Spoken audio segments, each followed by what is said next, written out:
আকাশবাণী কলকাতা। স্থানীয় সংবাদ পড়ছি চঞ্চল ভট্টাচার্য। মুখ্যমন্ত্রী মমতা ব্যানার্জি চাকরিহারা শিক্ষকদের পাশে রয়েছেন বলে জানিয়েছেন। নেতাজি ইন্ডোর স্টেডিয়ামে আজ চাকরিহারা শিক্ষকদের সঙ্গে বৈঠকে মুখ্যমন্ত্রী বলেন, রাজ্য সরকার যোগ্য শিক্ষকদের সমর্থনে আদালতের দ্বারস্থ হবেন। বেশ কিছু নামকরা আইনজীবী শিক্ষকদের হয়ে লড়বেন। মুখ্যমন্ত্রী তার ভাষণে বলেন, তাঁর সরকার চাকরিহারাদের পাশে রয়েছে। চাকরিহারাদের দুঃখে তিনিও দুঃখিত। সুপ্রিম কোর্টের রায় তিনি মানতে পারেননি। তিনি কাউকে কারো চাকরি কেড়ে নিতে দেবেন না বলে জোরালো ভাষায় জানিয়ে বলেন, রাজ্যের শিক্ষা ব্যবস্থাকে ধ্বংস করে দেওয়ার চক্রান্ত চলছে। কাজ করতে গেলে একটা দুটো ভুল হয় বলেও স্বীকার করেন তিনি। আমরা বলেছিলাম বাছুন কে যোগ্য আর কে অযোগ্য। যদি কেউ অযোগ্য হয়, তথ্য প্রমাণ দিয়ে প্রমাণিত করতে পারেন, নিশ্চয়ই গভর্নমেন্ট এসএসসি সেটা মেনে নেবে। আমার মানতে কোনো আপত্তি নেই। কেউ যদি কোনো ভুল করে থাকে তার দায়িত্ব আমরা কেন নেব? আমরা চাই কোনো যোগ্য ব্যক্তি যেন চাকরি না যায়। আমি তো চাকরিগুলো দিয়েছিলাম।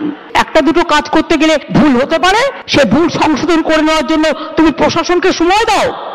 ভুল করাটাও একটা অধিকার। যদি কারো ভুল হয়ে থাকে, সেই ভুলটাকে সংশোধন করার দায়িত্ব কোর্ট যদি প্রশাসনকে দিত, নিশ্চয়ই কোর্টের কথা মেনে প্রশাসন যে কাজটা করতে পারত। এর আগে চাকরিহারারা মুখ্যমন্ত্রীর কাছে তাঁদের চাকরি ফিরে পাওয়ার দাবি জানিয়ে বলেন, অযোগ্যদের জন্য যোগ্য শিক্ষকরা বঞ্চিত কেন হবেন? তাদের আরও দাবি, আদালতে রিভিউ পিটিশন করতে হবে। এদিকে বৈঠক শুরু হওয়ার আগে নেতাজি ইন্ডোর স্টেডিয়ামের সামনে তুমুল উত্তেজনা সৃষ্টি হয়। বৈঠকে বসার পাস নিয়ে চলে গন্ডগোল।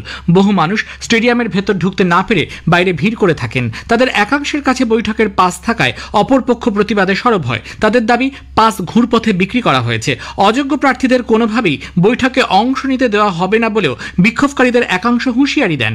এরপরই দুপক্ষ একে অপরের ওপর চড়াও হন। ভিড় সামাল দিতে রীতিমতো বেগ পেতে হয় পুলিশকে।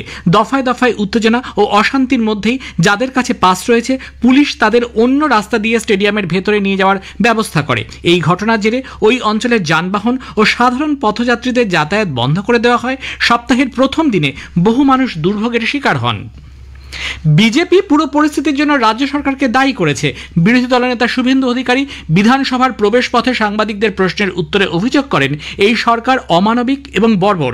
নেতাজি ইন্ডোর স্টেডিয়ামে প্রায় 14,000 আসন থাকা সত্ত্বেও মাত্র 7,000 শিক্ষক শিক্ষিকাকে পাস দেওয়া হয়েছে। তৃণমূল কংগ্রেসের শিক্ষক সংগঠনের সদস্যরাই শুধুমাত্র এই পাস পেয়েছেন। তিনি বলেন, এই পাস দেওয়ার মাধ্যমে রাজ্য সরকার 7,000 জনকে বৈধ এবং বাকি প্রায় 18,000 শিক্ষক শিক্ষিকাকে অবৈধ বলে দাবি করছে। প্রাথমিকে 32,000 চাকরি বাতিল সংক্রান্ত মামলা ব্যক্তিগত কারণে শুনবেন না বিচারপতি সৌমেন সেন ও বিচারপতি স্মিতা দাস দের ডিভিশন বেঞ্চ। ডিভিশন বেঞ্চ আজ মামলাটি না শুনে ছেড়ে দিয়েছে। মামলা এখন প্রধান বিচারপতির কাছে যাবে। তিনিই ঠিক করবেন নতুন কোন বেঞ্চে হবে এই মামলার শুনানি। উল্লেখ্য, গত বছর 12ই মে কলকাতা হাইকোর্টের প্রাক্তন বিচারপতি অভিজিৎ গঙ্গোপাধ্যায় 32,000 কর্মরত প্রাথমিক শিক্ষককে চাকরি থেকে বরখাস্ত করার নির্দেশ দিয়েছিলেন। কিন্তু সেই নির্দেশের বিরুদ্ধে বিচারপতি সুব্রত তালুকদার ও বিচারপতি সুপ্রতিম ভট্টাচার্যের ডিভিশন বেঞ্চ স্থগিতাদেশ জারি করেছিলেন। 2014 সালে টেট পরীক্ষার ভিত্তিতে 2016 সালে প্রায় 42,942 জন শিক্ষক নিয়োগ করেছিল প্রাথমিক শিক্ষা পর্ষদ। কিন্তু নিয়োগে একাধিক গলত রয়েছে দাবি করে হাইকোর্টের দ্বারস্থ হন সুপর্ণা নস্কর নামে এক প্রার্থী সহ প্রায় 140 জন। সেই মামলাতেই প্রাক্তন বিচারপতি গঙ্গোপাধ্যায় চাকরি বাতিলের নির্দেশ দেন। পুলিশে জুলুম ও বেআইনি গাড়ির রমরমার প্রতিবাদে আজ ও আগামীকাল দক্ষিণ 24 পরগনার সুন্দরবন পুলিশ জেলার সব যাত্রীবাহী বাস বন্ধ রাখার সিদ্ধান্ত নিয়েছে বাস মালিক ও কর্মচারীদের সংগঠন। এর ফলে 10টি রুটের প্রায় 500টি বাস আজ পথে নামেনি।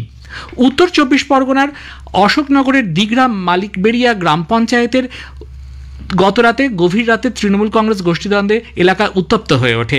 স্থানীয় তৃণমূল কংগ্রেস কর্মী আনোয়ার মণ্ডল মদ্যপ অবস্থায় মোশাররফ হোসেনের বাড়িতে অকথ্য ভাষায় গালিগালাজ করে এবং মহিলাদের কটূক্তি করে বলে অভিযোগ। তারপরই এই ঘটনার সূত্রপাত। পূর্ব বর্ধমানের মেমারির চাঁচাই এলাকায় স্নান করতে নেমে জলে ডুবে 8ম শ্রেণীর এক ছাত্রের মৃত্যু হয়েছে। চাঁচাই 2 নম্বর ক্যাম্প এলাকায় বছর 14 শিবম অধিকারী গতকাল দুপুরে বাড়ির পাশে ডিভিসির সেচ খালে 4-5 জন বন্ধুর সঙ্গে স্নান করতে গিয়ে ডুবে যায়। শতবর্ষের প্রাচীন পুরুলিয়ার ঝালদার অন্নপূর্ণা পূজার আজ দশমী। এই পুজো ঘিরে 4 দিনব্যাপী উৎসব হয় ঝালদায়। এই উপলক্ষে মন্দির চত্বরে ভিড় জমিয়েছেন বহু মানুষ। শুরু থেকেই ওই পুজোর আয়োজন করে আসছে সুবর্ণ বণিক সমিতি। তীব্র গরম থেকে রেহাই পেতে চলেছেন রাজ্যবাসী। সারা সপ্তাহ জুড়ে রাজ্যের বিভিন্ন জেলায় বিক্ষিপ্ত বৃষ্টির পূর্বাভাস দেওয়া হয়েছে। স্থানীয় সংবাদ শেষ হলো। এরপর খবর শুনবেন 5টা বেজে 10 মিনিটে।